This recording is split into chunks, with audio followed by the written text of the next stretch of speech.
আসসালামু আলাইকুম। এখন শুনবেন সংবাদ শিরোনাম। 20 বছর পর পৈতৃক ভিটায় তারেক রহমান। বগুড়াকে সিটি কর্পোরেশন ঘোষণার পাশাপাশি নানা কর্মসূচির উদ্বোধন, ভাষণ দিলেন জনসভায়।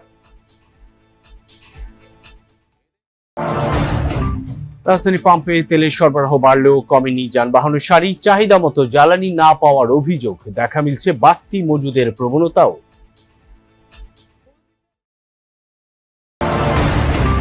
একপাশে দুবার এলপিজির দাম বাড়ানোয় ক্ষোভ, চুলার খরচে বাজার সদাইয়ে টান, বিরূপ প্রভাব হোটেল রেস্তোরাঁয়।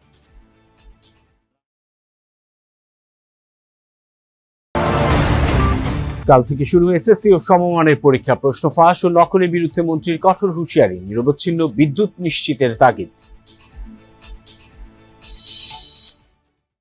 এতক্ষণ শুনছিলেন সংবাদ শিরোনাম, এখন দেখবেন বিস্তারিত। দেশের 13তম সিটি কর্পোরেশন হলো বগুড়া। প্রধানমন্ত্রী হওয়ার পর প্রথমবারের মতো নিজ জেলায় সফরে গিয়ে বগুড়া সিটি কর্পোরেশন উদ্বোধন করেন তারেক রহমান।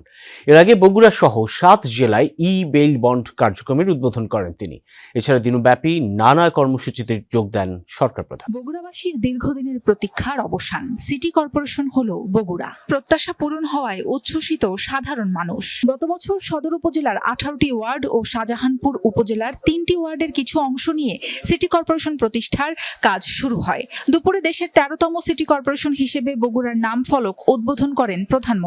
বলেন, বগুড়াবাসী রাজনৈতিক কারণে গত 17 বছর ধরে উন্নয়ন থেকে বঞ্চিত হয়েছে।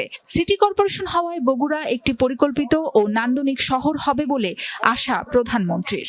আমরা 2001 সাল থেকে এটির কাজ শুরু করছিলাম। নরমালি সিটি কর্পোরেশনের যে সকল সুযোগ সুবিধা থাকে, আপনারা দেখেছেন 2001 থেকে 2006 সাল পর্যন্ত আমরা ধীরে ধীরে সেইগুলোর ম্যাক্সিমাম বেশিরভাগ যেগুলো সুযোগ সুবিধা থাকে একটি সিটি কর্পোরেশন হলে, সেই সুযোগ সুবিধাগুলো আমরা গড়ে তুলেছিলাম। এখনো কিছু কাজ বাকি আছে। এই সিটি কর্পোরেশন ঘোষণা করার মাধ্যমে বগুড়ার উন্নয়নের সূচনা হলো।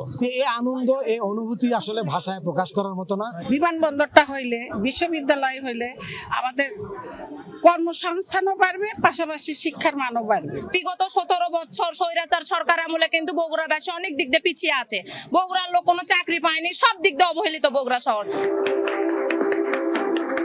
এর আগে বগুড়া সহ 7 জেলায় বেইল বন্ড কার্যক্রমের উদ্বোধন করেন তারেক রহমান। সকালে বগুড়া জেলা ও দায়রা জজ আদালত প্রাঙ্গণে আয়োজিত অনুষ্ঠানে প্রধানমন্ত্রী বলেন, জনগণ তাদের হারানো গণতান্ত্রিক রাজনৈতিক অধিকার ফিরে পেয়েছে। শুধু আইনের শাসনই নয়, ন্যায় বিচার প্রতিষ্ঠায় তার সরকার কাজ করছে বলে জানান প্রধানমন্ত্রী। জানান, পর্যায়ক্রমে দেশের সব আদালতে বেইল বন্ড কার্যক্রম চালু হবে। জ্বালানি তেলের দাম বৃদ্ধির পরও রাজধানীর পাম্পগুলোতে যানবাহনের দীর্ঘ সারি। চাহিদা মতো তেল পেলেও সংকট রয়ে গেছে আগের মতোই। পাম্পে পাম্পে কয়েক কিলোমিটার দীর্ঘ এই যানবাহনের সারি। সরবরাহ কম থাকায় দিনের বেশিরভাগ সময়ই বন্ধ থাকতে দেখা যায় বেশ কিছু পাম্প। পরিস্থিতি স্বাভাবিক হতে আরও কিছুদিন সময় লাগবে বলছেন পাম্প মালিকরা।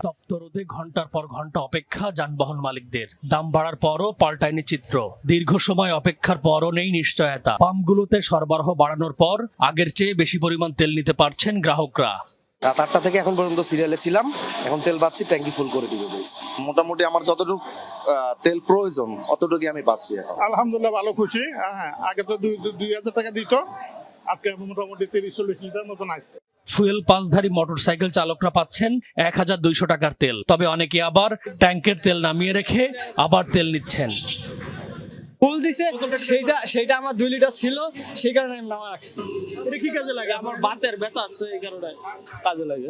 কি কাজে লাগে? এই যে পায়ে ব্যথা করে, এই কারণে বাইরে রাখি। সবাই রাখছি। 1/2 লিটার তেল আছিল, আমরা চেক করতে রাখি। একটা গাড়িতে যদি 10 লিটার তেল নেয় বা 12 লিটার তেল নেয় বা 8 লিটার তেল নেয়, তাতে পরের দিন আসার কোনো কথা না, তারপরের দিনও আসে। আমার তো নাম জানি না, হয়তো বা ফেস পরিচিত, মানে পর নিতেই থাকে। এদের তো ব্যবসা। তদারকি কর্মকর্তা জানান, পাম্পগুলো গত বছর এ সময় যে পরিমাণ তেল পেত এখন তেমনই পাচ্ছে। তবে পাম্প মালিকদের দাবি, চাহিদা বাড়ায় হিমশিম খেতে হচ্ছে তাদের। 2025-এর এপ্রিলের এই দিনে 20 এপ্রিলে যে তেলটা দিয়েছে আজকেও ওনাকে আমরা সেম তেলটাই বোধহয় দিয়েছে, গতকালকেও এরকমই ছিল।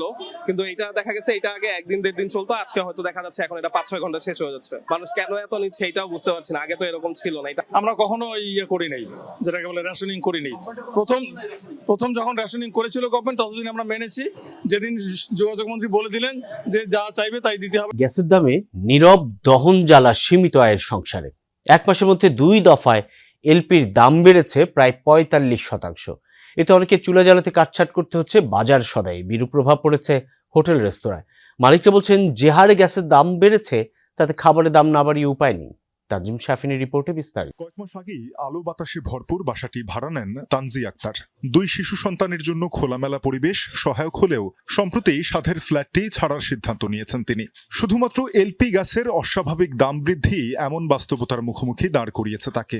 ছোট জন্য আরো খাবার তৈরি করা লাগে বারবার, তারপরে এই যে এর জন্য অনেকবারই চুলা ইউজ করা হয়, আর রান্না 2 বার করে হয় আমাদের জন্য। গ্যাসের যে এত দাম আমরা হিমশিম খাইতেছি, সেই জন্য এই বাসা ছেড়ে দেওয়া হইতেছে।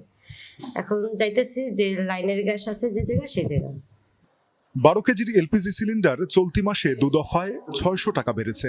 18 দিনের ব্যবধানে 1341 টাকার সিলিন্ডার এখন সরকার নির্ধারিত দাম 1940 টাকা। যদিও অধিকাংশ ক্ষেত্রে নির্ধারিত দামে গ্রাহক পর্যায়ে মিলছে না সিলিন্ডার। এলাকা ভেদে বেশি গুনতে হচ্ছে 2300 টাকা পর্যন্ত। স্বল্প আয়ের পরিবার চলতে যেন নাভিশ্বাস। 3-4 বারের একবারে চালাইতেছি যে একটু কম ইউজ হয়, তার তো বাকি আছে স্কুল খরচ, বাচ্চাদের, আমাদের কষ্ট না। 12,000 টাকা বেতনে যে চাকরি করি, একটা গ্যাসের মধ্যে যদি 2100 টাকা যায়, আমার 2টা ছেলেপেলে আছে, লেখাপড়ার খরচা, তারপরে নিজের খরচা, ঠিক আছে। আমাদের মতন মানুষ এলপি গ্যাস ব্যবহার করে রান্না করে খাইতে পারবে না, আমার মনে হয় না। সারা দেশে এলপি গ্যাসের বেশিরভাগ গৃহস্থালিতে ব্যবহার হলেও প্রায় 100% হোটেল, রেস্তোরাঁ, ফুটপাতের দোকানে রান্না হয় এলপিজি সিলিন্ডারে। লাফিয়ে দাম বাড়ায় বিপাকে মাঝারি ও ক্ষুদ্র ব্যবসায়ীরা বলছেন বাধ্য হয়ে বাড়াতে হবে খাবারের দাম। আমাদের 2টা সিলিন্ডার তাহলে আমার ডেলে এসএসসি ও সমমানের পরীক্ষা আগামীকাল 21 এপ্রিল থেকে শুরু হচ্ছে। তবে পরবর্তী এসএসসি পরীক্ষা 8 মাস পর ডিসেম্বরেই নিতে চান বলে ধারণা দিয়েছেন শিক্ষামন্ত্রী আনম এহসানুল হক মিলন। তিনি জানান শিক্ষার্থীদের বসিয়ে রেখে সময় ক্ষেপণ করতে চায় না সরকার। এ সময় তিনি নকল ও প্রশ্ন ফাঁস বন্ধে সরকারের কঠোর অবস্থান জানান। আর পরীক্ষা কেন্দ্রে অহেতুক আতঙ্ক না ছড়াতে ম্যাজিস্ট্রেট ও পরিদর্শকদের প্রতি আহ্বানও জানিয়েছেন শিক্ষা উপদেষ্টা মাহদি আমিন। মঙ্গলবার থেকে শুরু হচ্ছে দেশের সবচেয়ে বড় পাবলিক পরীক্ষা এসএসসি। এবার 30,666টি শিক্ষা প্রতিষ্ঠানের 18,57,000 শিক্ষার্থী পরীক্ষায় অংশ নিচ্ছেন। এর মধ্যে 9,30,305 জন ছেলে আর মেয়ে 9,27,039 জন। এসএসসি ও সমমানের পরীক্ষা নিয়ে সচিবালয়ে ব্রিফিং করেন শিক্ষামন্ত্রী ও উপদেষ্টা। জানান পরীক্ষার সময় 3,885টি কেন্দ্রে নিরবিচ্ছিন্ন বিদ্যুৎ সরবরাহের জন্য চিঠি দেওয়া হয়েছে। পরীক্ষার্থীদের নির্বিঘ্নে চলাচলে কেন্দ্র এলাকা যানজট মুক্ত রাখার নির্দেশনা দেওয়া হয়েছে। পরীক্ষা কেন্দ্রে অহেতুক আতঙ্ক সৃষ্টি না করার আহ্বান জানিয়েছেন শিক্ষা উপদেষ্টা। কর্তব্যরত ম্যাজিস্ট্রেট, পরিদর্শক